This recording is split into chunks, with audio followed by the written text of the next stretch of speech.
Welcome back to another edition of Check Call. Don't forget to subscribe to Check Call, the newsletter on FreightWaves.com if you haven't already. Today we welcome Jonathan Salama, founder of Transfix. Welcome to the show, Jonathan. Thanks for having me. I'm excited for today. I say that every time. I feel like, but it is exciting to talk to people every single time that we have a new guest on the show. But we're kind of getting into the thing that is near and dear to my heart, and that is improving pricing and RFPs and all of that.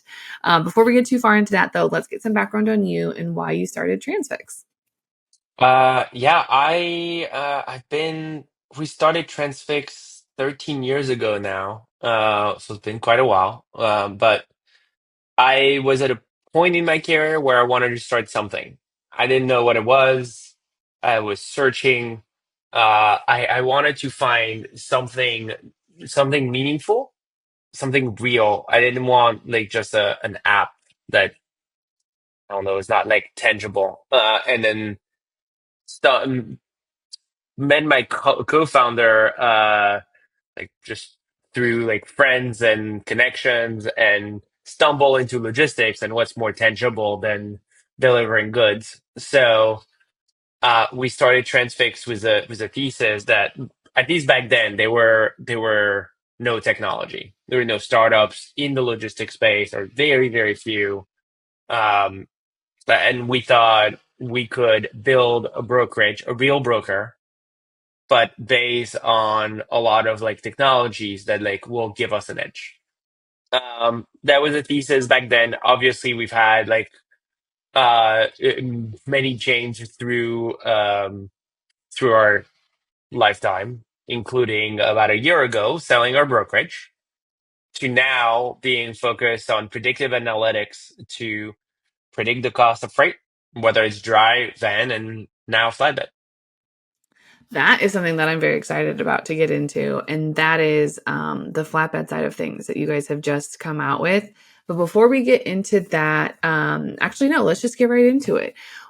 To me, so I spent some time as a flatbed broker. I was out there, hustling, trying to get my oversized research equipment that needed oversized, overweight, and uh and it was oversized, overweight. Oh, and you had to have over $1 million of insurance because they were research Oh yeah, the tractors insurance.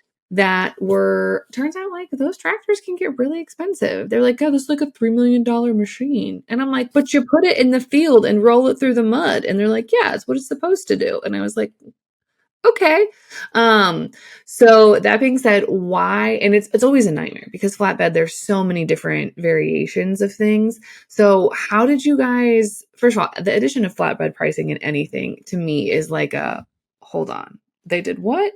So like, what made you guys say this challenging, complicated mess is something that we want to look at and try to make heads or tails out of and try to actually make it where you can compare pricing between things? Uh, Why is fairly simple. It's because our customer asked. Like That's that's one reason. that's pretty straightforward. Right? Like the when you're doing as much data science as we do, it's easy to get lost in the science. It's easy to go after the shiny new way of doing things or the shiny problem. But at the end of the day, if they don't solve customer problems in the real world, it doesn't really matter. So we're very, very customer focused, very customer centric, trying to make sure that like we increase our customers' business. And a lot of them either want to get into the flatbed space, others like are forced into it.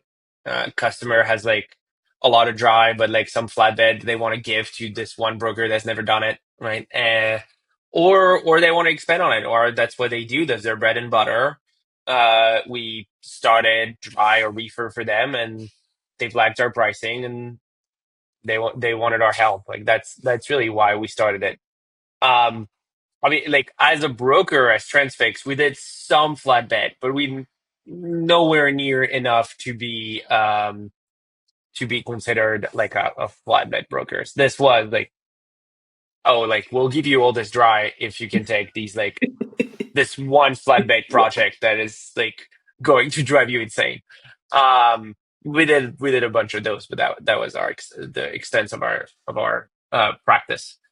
Um, as far as complexity, it's interesting, right? Because in the real world, it's certainly different. It's certainly more complex and certainly more um, less forgiving.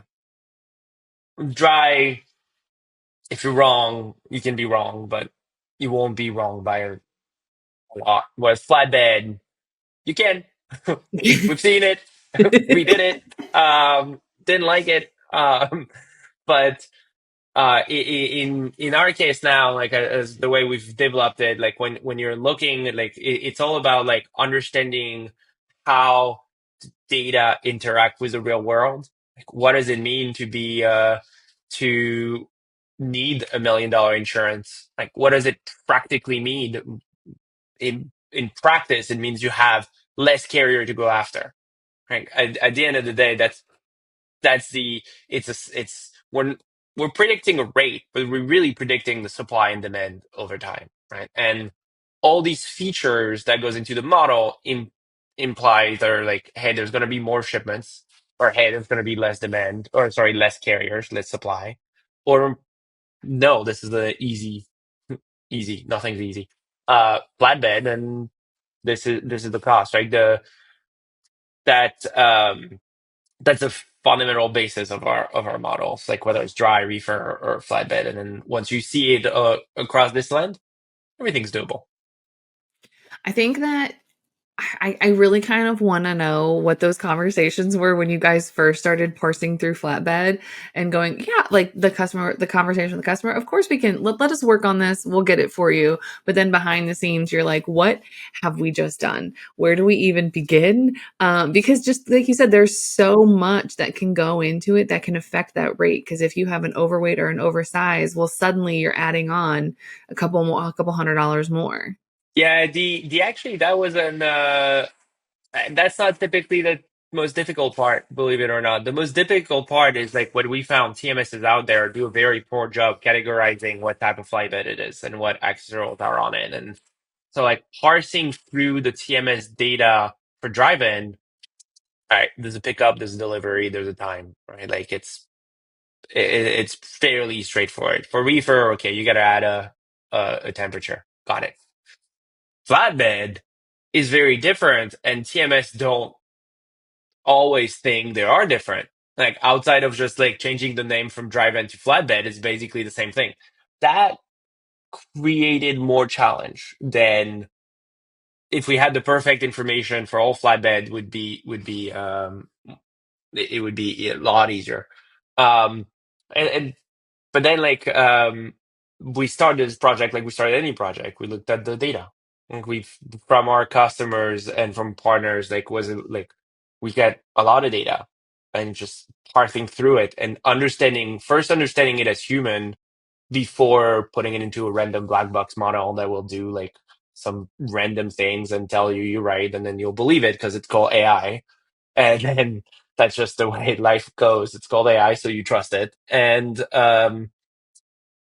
that's just not how we behaved. And these are we're a little bit unique in many ways because of our history. Our data scientists, when we had a brokerage, all of them, when we were stretched on the floor and we somebody needed to make calls to find trucks, I picked up the phone.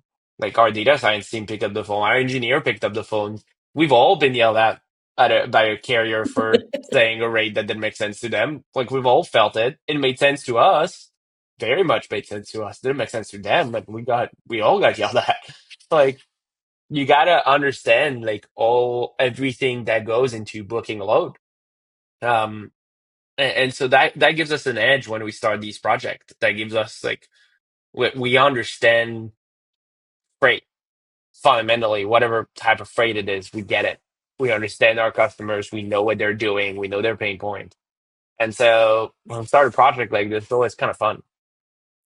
It's always fun because the one thing that I do love about carriers is if you are so off base with what you think is correct, there is no hesitation. They will tell you just how wrong you are in the most colorful language possible. Yeah, I love. I love carriers. We loved our carriers. Like they were as transparent and honest as you can be. That's Whether the you word I'm want gonna them to use. be or not, that's who they Yeah, are as people. yeah, that is the word I'm gonna use. Transparent and honest.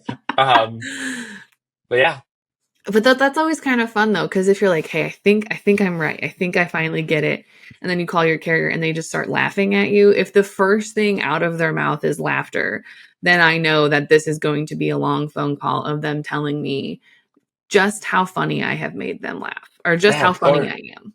or the opposite was true, right? Like when they Yeah, said yes too fast. Like, yeah. when Why they did you not do, let me finish this sentence before you said uh, yes? when they do. It goes both ways. um, what I kind of am curious about, because you guys said that, like, as someone who has dealt with flatbed, I am the first one to stand up and say that there is not really a TMS that is properly equipped to handle flatbed. Because within the flatbed category, because like you said, dry van, it's not that different. You just stick whatever's on there and let people know if it needs to be washed out before they arrive. And then same with reefer, except if you get a melted ice cream load, in which case that's going to be a really bad day for you.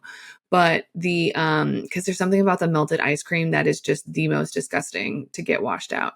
But the flatbed side, there's like within flatbed, there's different trailers that you can get within flatbed. Like there's the low boys, the Conestogas, just the open deck if it needs tarps, if it doesn't.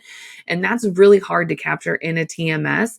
So short of sitting there and going in through each individual load, like kind of how did you even begin to do that? Because there's not really a way to get that information unless it's in the notes or unless you somehow have the magic unicorn TMS that is capable of doing that, in which case, then we would all like that. It's you said it. It's in the notes, right? Like it's somewhere Yeah, in a note, in a message, in a comment, it's somewhere.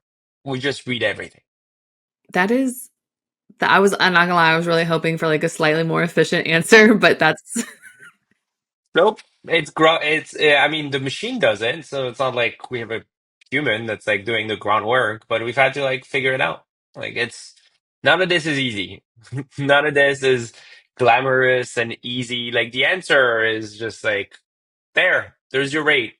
Magic happened in the back. Don't worry about don't ask it. any questions. Like it's Don't Wizard of worry. Oz. Don't peek behind the curtain. Don't Just worry about it. accept it. Yeah. It's the beauty of what we do, right? It's complex and not a lot of people are doing it because it's It's really a lot of complex. work.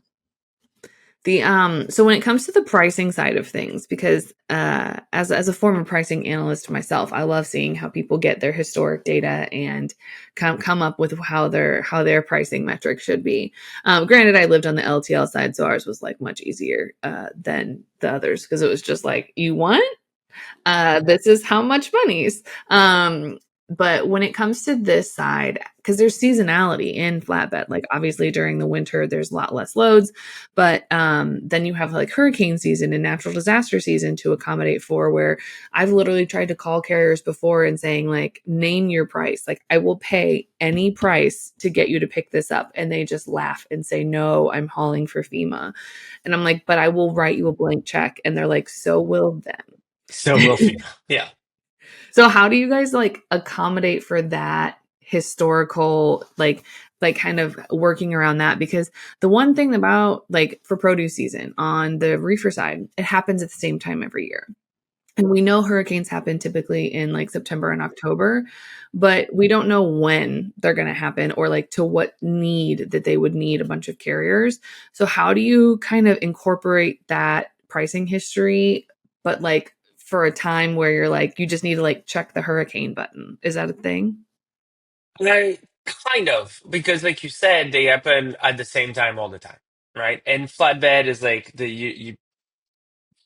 flatbed is like it's a little bit different, right? Like it's more project based. You get these like large projects and like they what we found is like the seasonality of flatbed is a lot. I hate to use the term easier, but it's a bit easier than drive-in like drive-in um, follows all these macro rules around supply and demand all across the U.S. at any given time, and it can change, and it changes where what's going on. Flatbed is a little bit more like, yeah, you've got your pretty season, you've got your hurricane season, you've got those. I think to take a little bit of step back of what we do, there are two things to predict. Like we've always said it's really not enough to predict the market and to predict what the market's going to do.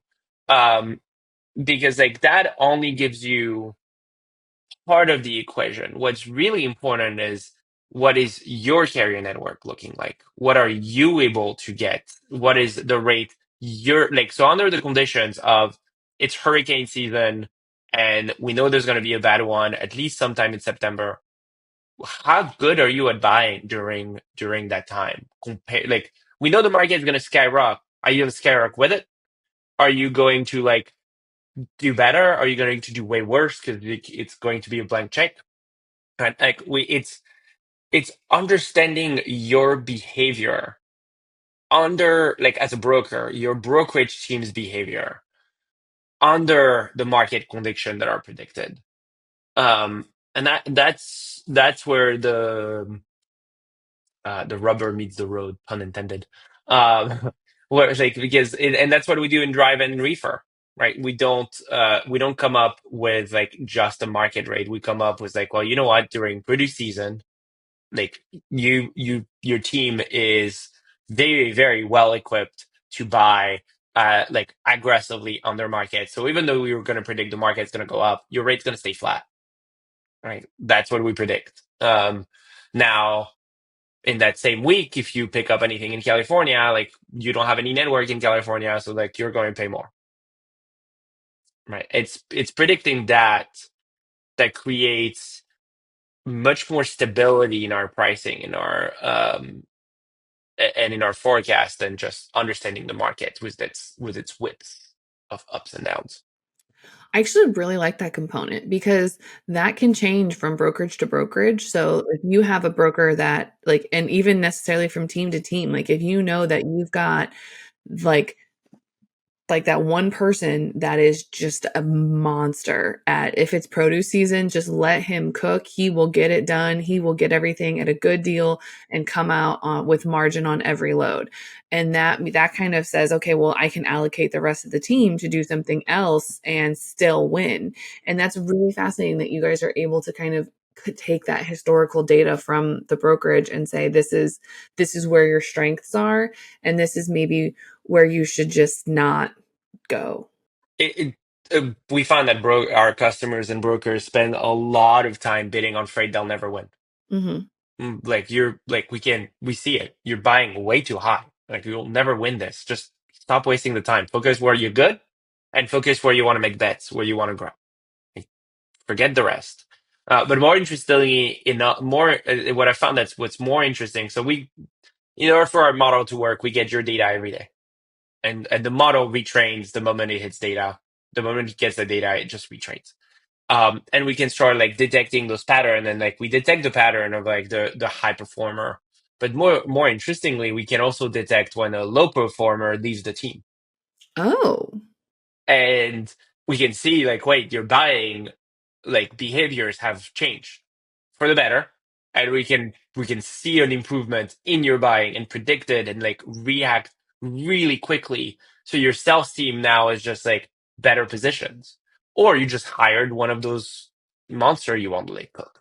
You just they just started. They started months ago. They're starting to hit the ground, and we're slowly starting in. And one day they're there full time, and boom, we see it. And your sales team is able to take advantage of that, which is the part. So, very often the connection that's missing, right, between how do I buy and how much do I sell compared to where I buy, and those teams aren't always talking. right.